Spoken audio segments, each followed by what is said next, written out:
Sit where? Any specific spot? First we have to the unveiling. Oh. Good afternoon, ladies and gentlemen. Today we are here for the grand unveiling of the November 2016 issue of Savvy.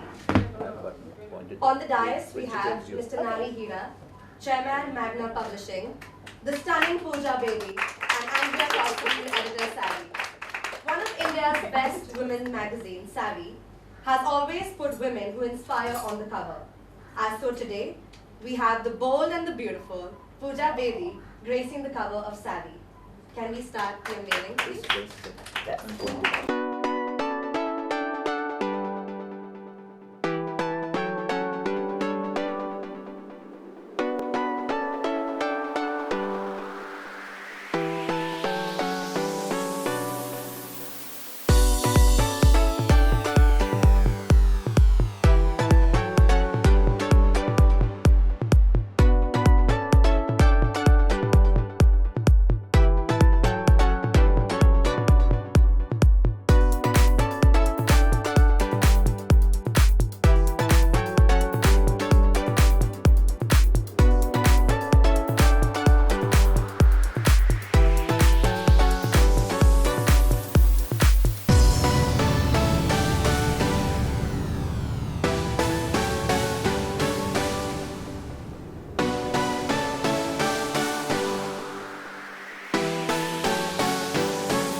Covered all 360 degrees.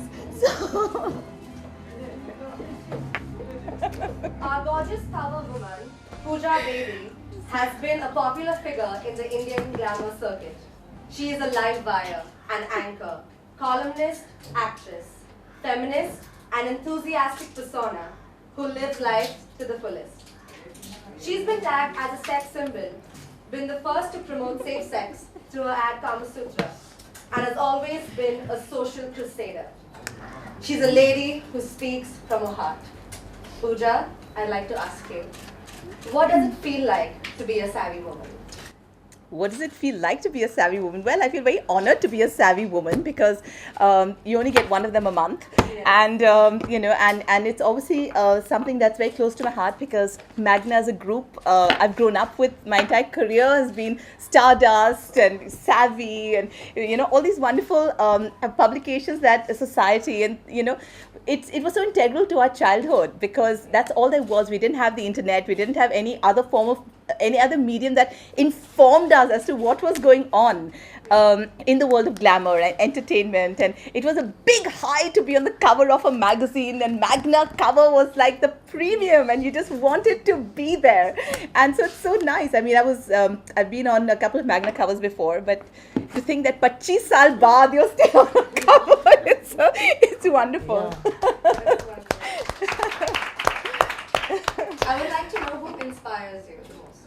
I would say my mother, for sure, because I am a product of everything that she has put into me and cultivated and groomed me to being the person, empowered me, I would say, to being the person I am today in every possible way. She was an extraordinarily strong woman. And given the role of women in Indian society, we know how difficult the journey has been to get to the position today where we can so easily have the rights that we enjoy. And it was people like her that were the trailblazers back then that stood up against all these societal conventions and prejudices and these morality crusades that were thrust upon large sections of our society, and spoke up so freely and openly and lived life on her own terms. And I think the most important thing she ever taught me was to do exactly what I wanted with my life as long as it was not unlawful and as long as it didn't hurt anybody. And those are the two standards I've lived my entire life by. And again, I've led it on my own terms thanks to her. Internationally, I would say a woman that greatly inspires me is Angelina Jolie. She does the same thing. She's fabulous. That was beautifully answered. Now I'd like to invite the media to ask their questions. Pooja, hi, before we go any further, I want to know about the hot men. Read the magazine. It has every detail. And also version of hot depends, because if you see my men, they've not been one particular type. They've been various types. They don't fit a particular bracket. Some of them are shorter, some of them are taller, some of them are dark, some of them are fair, some of them are a billionaire, someone's a pauper. So it's there's no type clearly. It's the human being that matters. That's essentially it. Some people find money hot, some people find power hot, some people find looks hot. So it really depends on what your version of hot is. What do you find hot, Pooja? Oh my God.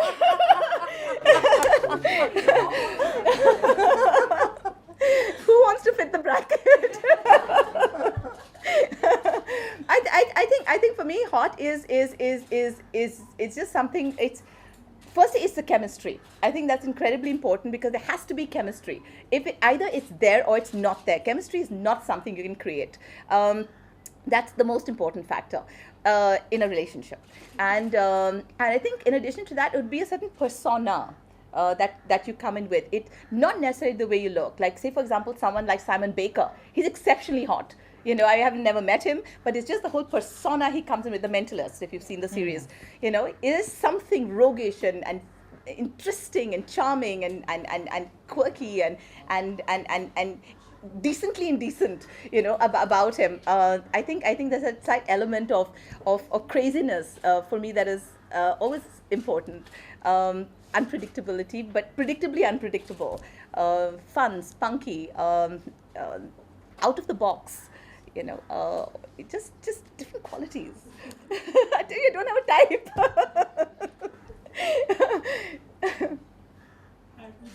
What is your definition of feminism? My definition of? Feminism. My definition of feminism. Feminism essentially would be a movement started to gather rights for women, to make sure that we are on an equal platform, especially given the fact we had a largely patriarchal society, and therefore, were forced to outperform and overdo the whole thing to the extent you have to burn your bras to prove a point, where you don't need to do that, but you have to go to an extreme to be able to set back an order where you find some sort of balance. Unfortunately for me, the way I look at it, of course, feminism is extremely important, because, there has to be a large surge and a large energy movement to give us that space that we deserve. But I think sometimes what happens is feminists tend to go overboard. And I think the whole concept of male bashing for women empowerment has come into a picture, which is unnecessary, unimportant, and unfair. And I think when you try to put down men by, putting a man down to put a woman up, that's not feminism to me. Feminism is putting up a woman because she deserves to be in that spot and position, irrespective of what's around her. You don't need to put anyone down to put anybody up. Your both parents, Kabir Bedi and late Pratima Bedi, were rule breakers. So how was it going with them in their shadow? I grew up as a rebel to that. So, while most kids were rebelling against their parents and smoking cigarettes and possibly doing drugs, I grew up not doing cigarettes and not doing drugs, because I saw so much of that around me growing up. So, I think my parents heralded the whole flower power generation, which was the whole sex, drugs, rock and roll, and free spirit and hippie culture. And, so I grew up in an environment where all that was very normal. Artists and thinkers and philosophers and painters, and, that whole space was there. And strangely, I remember being very young and saying, this is all fine, but I was very tiny, and I still remember that moment when I said, I never want any of this in my life. And it was a conscious decision. And much as people get really taken aback, sometimes you don't smoke. You've never smoked? I'm like, no, I've never smoked. Never touched a drug in my life, unless you consider bhang a drug, which I've done, I think, twice on Holi. That those are my parameters and boundaries. I think growing up, my mother would always say, I've given birth to such a backward child,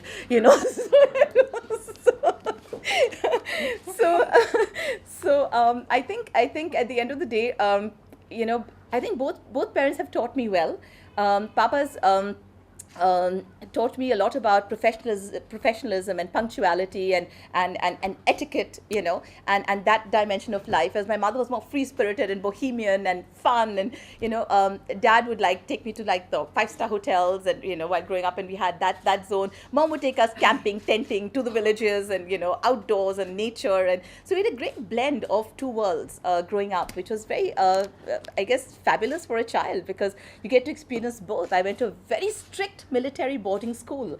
For all the bohemianism that they had, they sent us to a boarding school which had 100 girls in a dormitory, bed locker, bed locker, bed locker. We had 3 baths a week. 2 body baths and 1 head bath, and this is a premium boarding school. This is a boarding school where my classmates, my classmates included Ness Wadia, there was Omar Abdullah, there's Pratap Gaikwad, so all of us like Miguel Johnson, Nadim Bull, so all of us like one big lot being, properly checked for our nails and our shoes and our boots and the polish, and being made to march in squads to chapel, and and it was just really it was a wonderful toughening experience. So I think given my schooling, my mom and my dad, I think it's a very well-rounded childhood that I've been given, a great preparatory springboard for the rest of my life. Of course. Growing up with 2 larger-than-life people living the kind of lifestyle they did, and you making that conscious choice that, oh my God, this is all very well, but it's not going to be fun. Did you feel the pressure to live up to something that was possibly expected of you? I don't know, maybe at a subconscious level, being an offspring of this kind of... I have to say that, what my parents considered conservative was extremely bohemian to the rest of society. So, the fact that I did a Kama Sutra campaign would have shocked the hell out of somebody else. To me, those were you create your own parameters of what works for you and what you think you would like your life to be. But that doesn't mean that you suddenly become a moralistic prude as a result of it. Definitely not. I am definitely a result of my parents and their upbringing and that wonderful liberated open thought processes. That's definitely been imbibed. It's just that, as I said, with the burn the brow women libers, you go to one extreme, and then there's a sort of correction where you come back mid-center and there's a balance. So I think what's happened at the end of it is, I personally feel I've come out very balanced in my approach, my attitudes. I'm able to not slam men, to be able to praise women, which was necessary for a lot of feminists to do, to try and prove that they were better, to try and prove they were a better man. My point is, you don't have to be a better man. You can be a perfect, complete woman without even trying, So I think at the end of the day, there's been a conscious decision for me, given all the wonderful toolkit that my parents gave me, this wonderful array of thoughts and ideas and attitudes and experiences that they shared and also brought into my life, that shaped me to make my choices and be who I am today. And I wouldn't... Pressure. No pressure at all. In fact, there was, for example, my career choices. My mom wasn't happy about me joining films. She was aghast because she said, I was number 1 in my school. I was a class topper. I signed the Book of Honor, So for her, it was like, you're so intelligent. Why do you want to join the industry? So I said, Mama, the fact is, intelligence is important for every aspect of your life. You have to be intelligent to be a good actor. You have to be intelligent to be able to then go forward into production or direction or other mediums that you might choose to explore later in life. And, the intelligence doesn't go anywhere. You can always use it at a later point, which is perhaps why I've started so many other things along the way. And today I have my Happy Soul workshops that I do. So it's been a continuous process of growth and discovery. So yeah, I think at the end of the day, it's I've always had their support. They've always told me what they think is right and what they think is wrong, what they think is the best for me, what they don't think is the best for me. But the choices have always been mine. And they've always told me that if you choose to do this, be aware of the consequences and don't go into it and then come out crying.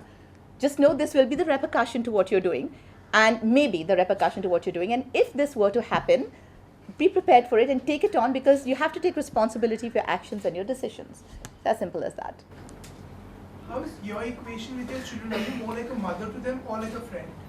I've asked that question so much, and there was this one point of time, my daughter was very young, and she turned around and said, no, yaar, or something like that to me. And I looked at her and I said, Alia, don't call me yaar, I'm not your friend.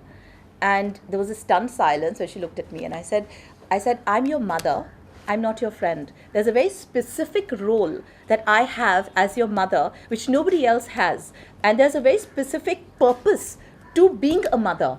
And the moment I try to be your friend, I'm just like everybody else who's trying to either play the part or be that person, or you have enough friends. I can be a friendly mother. I can be friendly, I can be a support system, I can be all of that, which your friends also are.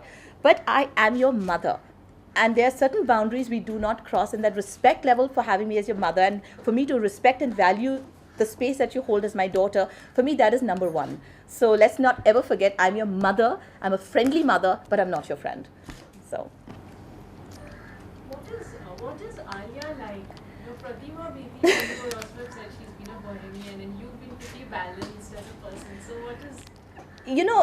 Well, balance is also subjective, by the way. Like if you tell my daughter, she'll tell you that I'm most imbalanced because she's far more practical and logical and, and more mature in the shaped kind of constructed way than I am, because she likes to project that and be that person.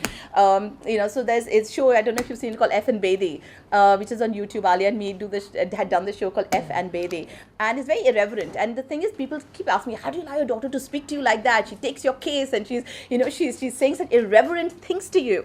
And I said, well, I would rather that she feels it and expresses it rather than feels it and suppresses it, because I'd like to know what's going on in her headspace. But throughout the entire show, you see a play between mother and daughter where essentially I'm me. I enjoy my inner child. I nurture my inner child. I love that part of me that is childish and playful and fun and mad and, can roll on the sand and do mad things, or, crack the stupidest jokes and laugh till I fall off a table. And she's like, Mama, behave yourself. And how are you talking? Like, how are you sitting? And, just behave yourself. It goes on. I'm like, my God, who's the parent and who's the child, And I keep saying, she nurtures her inner adult and I nurture my inner child. And she keeps saying, Mama, you're such a child.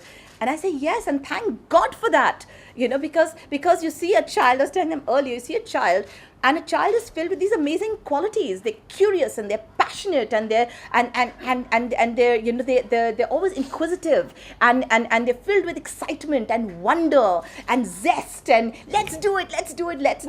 And then you see these adults, and they're just so jaded and bored with life and so like, ठीक है यार, अब जिंदगी चलने दो जैसे चलनी है, अभी क्या करेंगे, they're not interested in learning anything new. Whatever's there is there. How are the houses it is, and I'm like, when did this glorious wonderful creature turn into that, and why would I want to turn into that? Why would I want to be that person? So no, I don't want the child in me to die. And there's a very big difference in being childlike and being childish.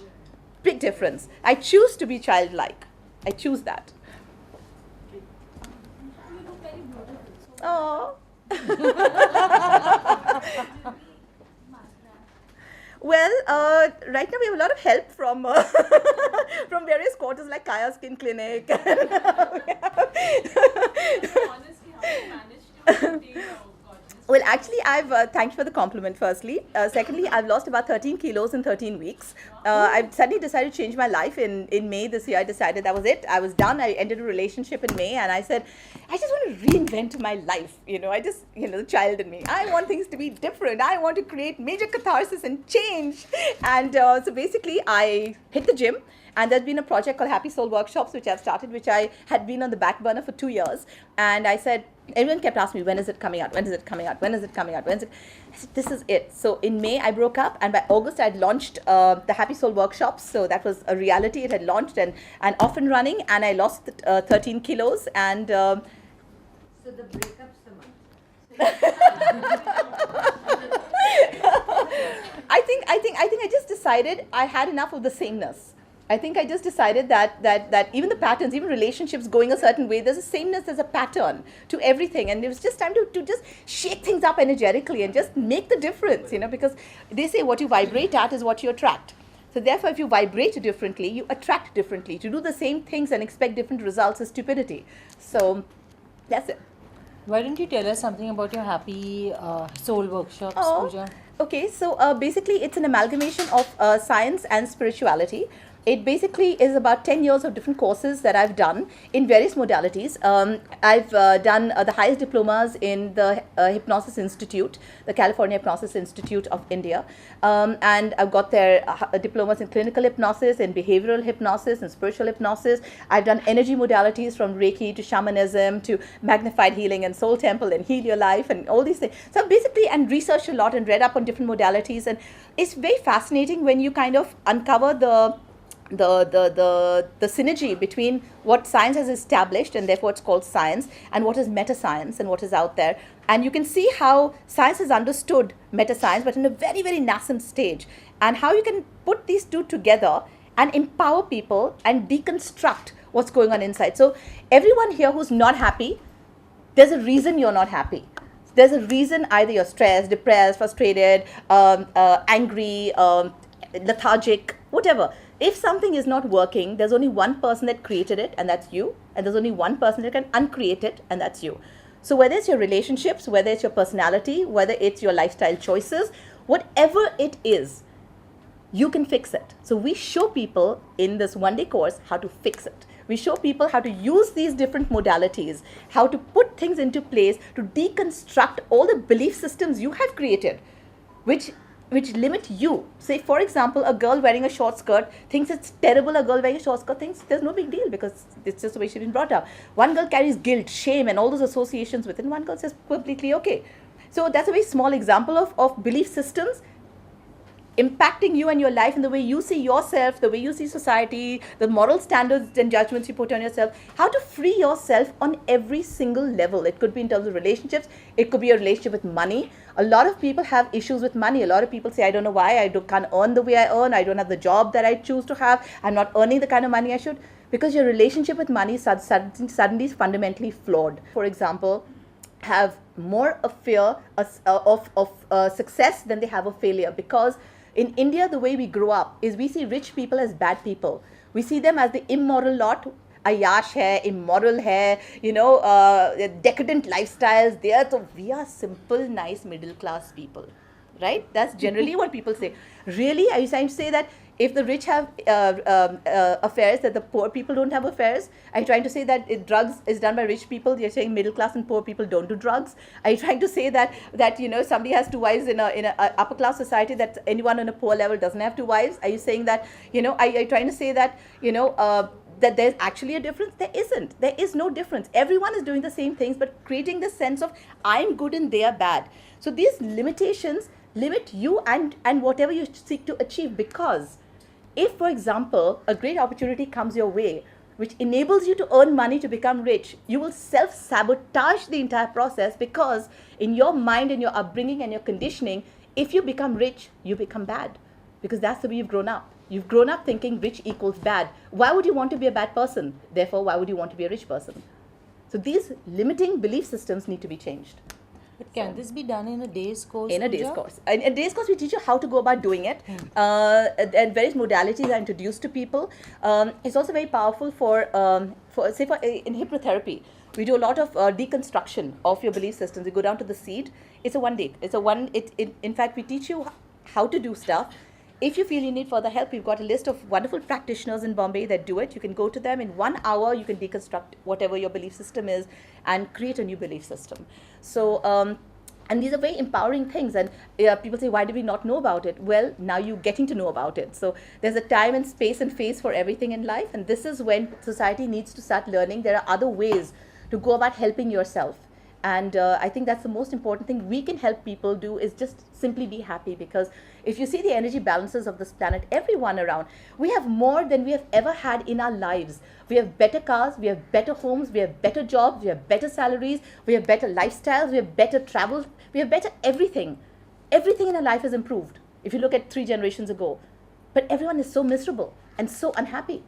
They're so stressed. And you look around you and say, when you have more than you've ever had before, why would you be more stressed than you've ever been before? You should be happier than you've ever been before. Something is fundamentally very wrong. Something needs to change. And, and what we do through this course is empower people to simply just be happy. Because whether you're rich or whether you're poor, whether you're fat or whether you're thin, it's your mind that controls your happiness quotient. So let's teach people how to be happy. Wake up happy, sleep happy. That's so important. And you create a happy society around you. Everywhere you see, husband comes home, yells at his wife, wife takes it out on the servant, servant takes it out on the bhajiwala. It's like a filter down effect. Everyone's just yelling at everybody. It's a society of chaos. It's so unnecessary. Pooja, I would like to ask you, how do you balance your work and your life with your children? Like, what would be your advice for all the single moms out there? It's tough. It's very tough. But it's doable. What are your I top think tips?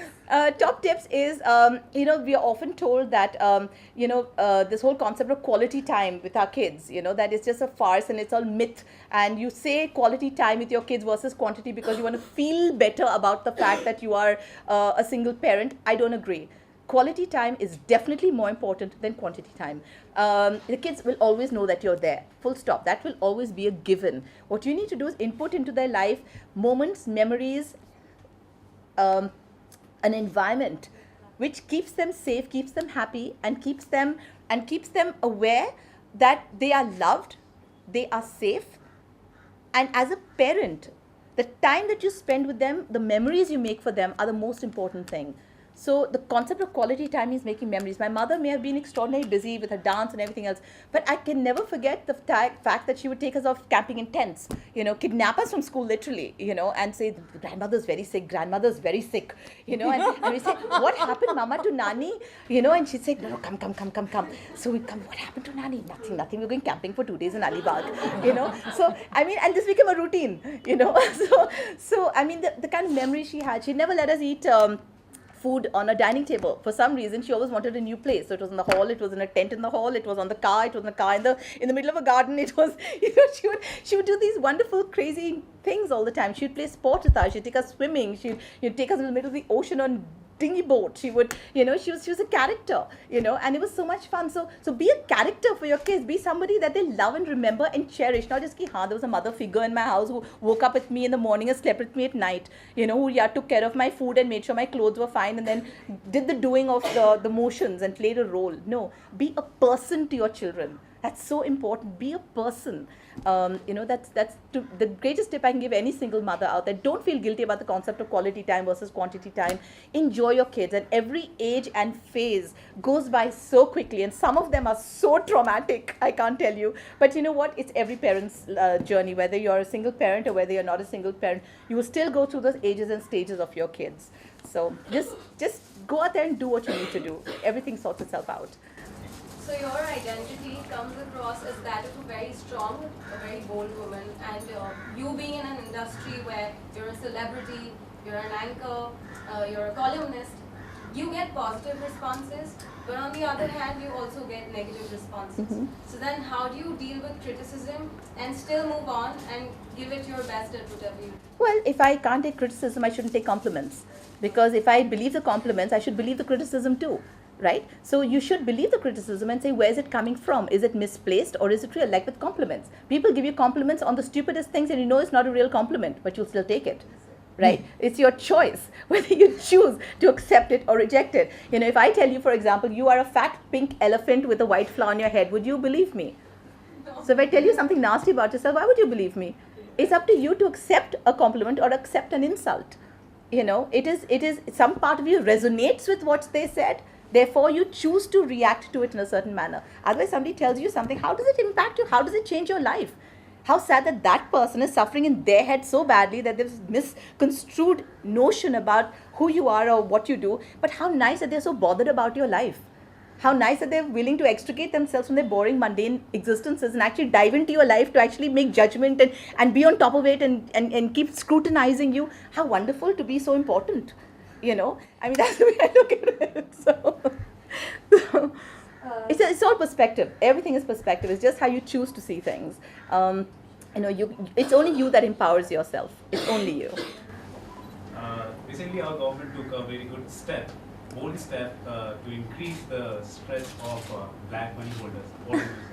I think it's a wonderful move. It's something that we've been going on about. I think the greatest problem in this country has been corruption on every single level. It's been from the highest levels of authority to the janitor who's working in some office who demands some money to push a file through. I think, whether there's gas connections or whatever it is, on every level, the common man to the rich man has been impacted by corruption. All the cess money that's collected, it filters down the whole system, and at the end of the day, what do you have? You have midday meal schemes where the most watery, pathetic food is being served. You have schools apparently that have opened where there are no teachers teaching. So I think corruption has been a massive issue in our country, and any move that in any manner stems corruption or makes all those people with all the hordes of money suddenly feel, WTF, what happened? I think it's great. I think it's fab. So do you think it's a great time for those who are suffering from stress should join your episode? Well, I must say the timing is perfect. I have to thank him for that, yes. But I think people should have joined Happy Soul irrespective, because stress is something that never seems to go out of fashion, just the degrees change. And I think most importantly, I think as a move, it's actually been fabulous. And if people want to earn money, they need to invest in pharma stocks. So because everyone's going to be needing a lot of medication. Thank you. We'd like to end the proceedings by thanking Pooja and all you wonderful people. Thank you.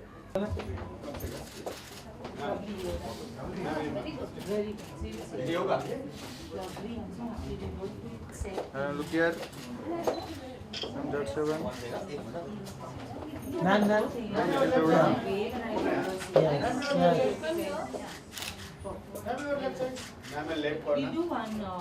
Ma'am, your right, please. Here. Ma'am, over your right. Little bit smile, ma'am.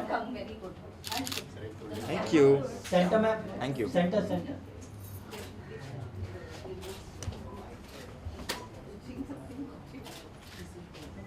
Yeah, ma'am, here.